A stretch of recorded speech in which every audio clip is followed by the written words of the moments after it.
marka ugu horraysa xildhibaan kasta oo golaha wakiilada ah aan ku boorinayaa oo u soo jeedinayaa in cidda ay dooranayaan inay u meel dayaan. waxaan tusaale u soo qaadayaa madaxweynaha jamhuuriyadda somalilan wuxuu maalin dhoweyd yeedhiyey oo sheegay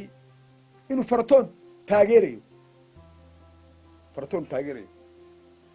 bal waxbaan tusaale u soo qaadayaa yaasiin maxamuud xiir markii kulmiya isu yimi dad baa isu soo taagay doorashada dad baa doorashada isu soo taagay waxaa doorasho isu soo taagay oo damac ka galay oo yeedhiyo oo yidhi anigu waxaan isu sharaxayaa ra-iisul baarlamaan cali baashi waa nin la yaqaan waa nin weyn waa nin muwaadina waa nin somalilan aaminsan haddii kulmiye la yahay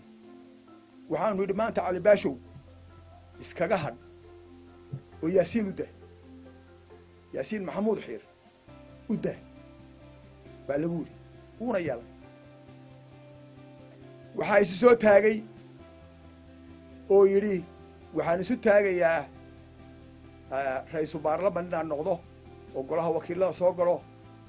cabdirasaaq haas markii la iswaraystay ee laysu yimi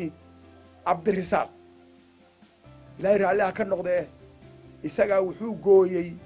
inuu yaasiin uga hadho inuu ra-iisul baarlamaan doono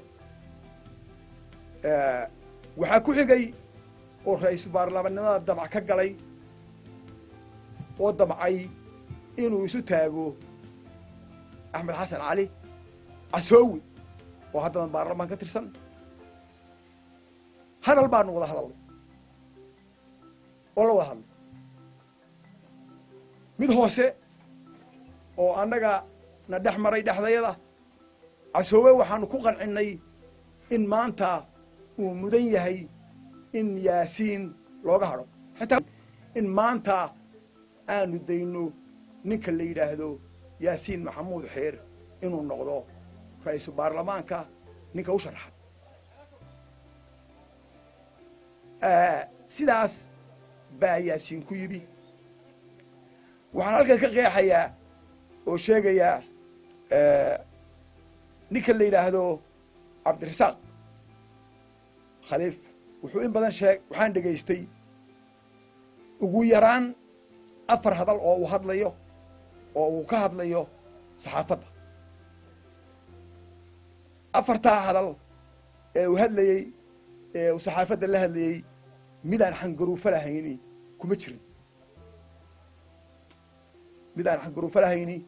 kuma jirin mana aha wax shaksiyadayda iyo dadnimadayda aan ku been abuurayo xangaruufooyinka in sideedaba la ilaaliyo yaa wanaagsan waxaan ku keenay ereygan cabdirasaaq in badan baa waxaan ka maqlay bahalka kursiga mar hore aan isu sharaxay annaga cabdirasaaq inuu kursiga ra-iisul baarlamaanka u sharaxan yahay maalintii ay laascaanoo tageen ee ku dhawaaqeen baa noogu horreysay yaasiinna markaa waaba sharaxnaa cabdirasaaq waa nin dhalinyaro ah muddo koobanna xil ka soo qabtay dawladda awalla aan ku jirin fiilka siyaasadda muddo koobanna ku jiray muddadii koobnaydii ku jirayna mucaaradnimo kaga tegay weliba degdeg ku jiro uu ku jiro yaasiin maxamuud xiir haddii caawa la yidhaahdo geesdiir ilaa meesha la yidhaahdo ee ugu shishaysa ee boosaaso u dhow dadka somalilanna degan waxaan halkan ku qiraya oo caddaynaya nin ka somalilaansan oo somalilan ahoo nool beeshuu doona ha ahaado cidduu doona ha ahaado nin somalilan sheegta oo ka somalilaansani wallaahi ma arag waxaana xaqiiqa yaasiin maxamuud xiir inaanu wax dalka dad aan dan u ahayn cidina ku khasbay cid ku khasbi kartaa walaa mucaarad walaa muxaafad ma jirto madaxweynaan ku khasbi karin cid kale aan ku khasbi karin mucaarad baan ku khasbi karin muxaafid baan ku khasbi karin ummadda somaliland ee maanta soo gashay baarlamanka waxaan kula talinayaa codkooda inay u meel dayaan uguna meel dayaan sida loo kala mudan yahay markayga horeba waxaan 90% aaminsanahay in golaha wakiiladu sidaa arko ninkii dhalinyaraha argoona uu ogaaday 90% la dooranayo yaasiin maxamuud xiir yaan aaminsanahay oo muuqatay oo cabdirasaaqna ka maqlay wuxuu yidhi haddee beedankeeda leeyahay doorashadu dadka xagtin bay keenaysaa dadka dhexdiisa qabiilka xagtin bay keenaysaa cabdirasaaq uu ka jawaabay ma jirta buu yidhi waxba kama jiraan 60kii iyo 69kii u dhacay doorashooyinkii dhacay xagtimihii ka abuurmay iyo xanaftii ka abuurantay iyo reerihii isku qabtay ilaa haddana waa ishayaan mucaarad iyo muxaafid yaasiin waa isugu mid dalka sidii loo hagaajin lahaana waa nin ummadda dhex u ah oo xaqiiqa ninkaan aqoon baan u sheegaya waxa weeye nin waayeela oo nin weyna oo sida baarlamaanada u hogaaminaya oo horey baarlamaan u ahaa oo wasiir u ahaa oo cabdirasaaqow haddii la yidhaahdo nimankaasi waxay ku yidhahdeen adeerkaa meesha uga hadh haddii nimankaa adeerka meesha uga hadh kugu yidhi ay yihiin ereygaad ku sheegtay ee ahaa niman nolosha ka dhacay annagaa kule adeerkaa uga hadh annagaa kule haddaan nolosha ka dhacday haddaana ka dhicinba oo aad nagu tilmaamayso annagaa kule adeerkaa cidi kuma odhan oo dhulbahanta kuma odhane annagaa kule uga hadh adeerkaa da'deed ma joogtid nin dhalinyaro aad tahay waxaa jooga kuwa dhulbaanta oo xitaa kaa waaweyn oo in badan soo shaqeeyey casoo waa ka mid a mukhtaar xabashi baa ka mid a wiil yar dhalinyaro aad tahay haddii lagu idhaahdo adeerkaa cilmi caqli experience intaba isaga kaaga hor oo kaaga weyn ixtiraam annagaa kula yeel ixtiraam waxaa jira dusha kasumuni sidii biyihii leybinaya la sheegayay hoostana caantayn waxaa jira la jiifiyana banaan dadka badidiisu haddii caawa arrinkaa dhaqan aynu u eegno reer walba dhaqan bu wuxuu eegaa ninka la yidhaahdo axmed maxamed maxamuud silaayo ilahay raalliha ka noqdee iyo salebaan maxamuud aadan doorashay isku qabteen garadag baa la geeyey oo qabiilkoodii geeyey waa la kala reeba maanta haddii uu isu tago dadka degaankaasi nin walba wuxuu ku odhan lahaa war adeerkaa da xanafna ha abuuri adiga le xanifi ma jirte ha abuuri war adeerkaa da haddaanu kuleenna oo kuugu celinina waa kaaga da'wen yahay waa kaaga cilmi badan yahay waa kaa experiensan yahay siyaasaddana waana u caafimaad qabaa waana u oo da'deedii buu joogaa inuu ra-iisul baarlamaan noqdo dhalinyaro tahay experience ma lihid 2012 noogu kaa horreysay ummadda somaliland iyo golaha wakiilada dadka shacabka somaliland waxaan odhan lahaa maanta waxaynu joognaa maalin aynu qofkaynu doorano aynu baadhno oo aynaan nina nafsiga gelin nina aynaan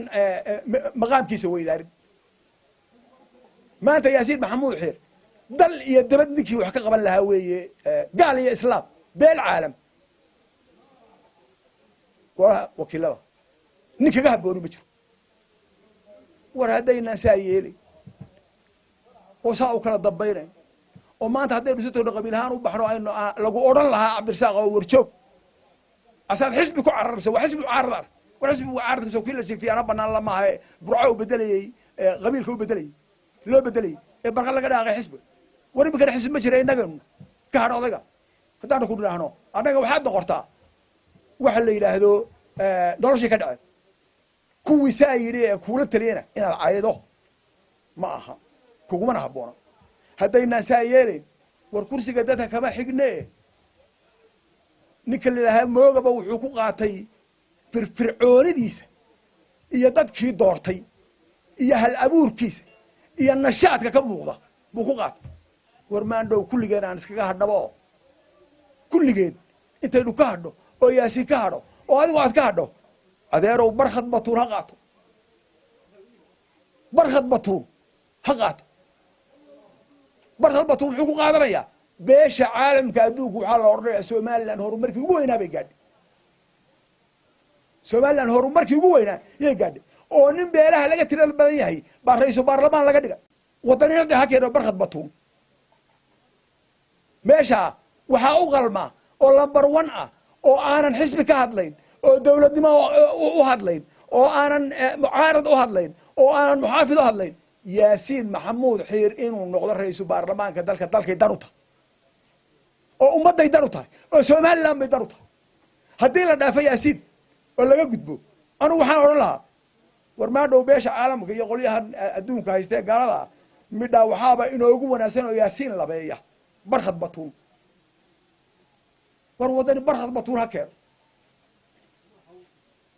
وانا لوير تجي وانا افتهم هكذا برخد بطون هذا أن كويشين وإحنا لقى يرجع بصدي إلا ومدة كما حقناه هذا أن مقرنسا وحسبي لو وسع عرّا شنو حسبي أوردني هو سنة وكعنتين دوش أنا وكسمولي دوش وكسمولي هو سنة وكعنتين مرنا قبيل كما تقرأ سومالينا وايستقال سومالي لأنه وايستقال نكستو برلمان كترسن نكستو قولها وكيلة waxaan ku boorinayaa aniga oo aan fakir ka fog hadlayn xaqiiqdana ka hadlaya waxa idinku waajiba wixii dalka ninkii dalka hogaamin kara golaha wakiilada inaan la gafin anigoo yaasiin ku soo dhaweysanay haddaan naasaa yeele horta saasaa u mudan sida u mudani waa sidaa haddaan saa la yeelayn ninka labaad waa barkad batuune waradeero dhulbahantaa qaadanaya kursiga dadka kama xigne haddaan loo daynayn yaasiin wartee barkad batuun halasi kaa macnaheedu maaha yaasiin maanta nin ka rajo roon yaasiin golaha wakiilada in rosi baarlamaan noqo maantadan aynu joogno 90% golaha wakiiladuna waa ogyihin ama mucaarad ku carar ama muxaafid ku carar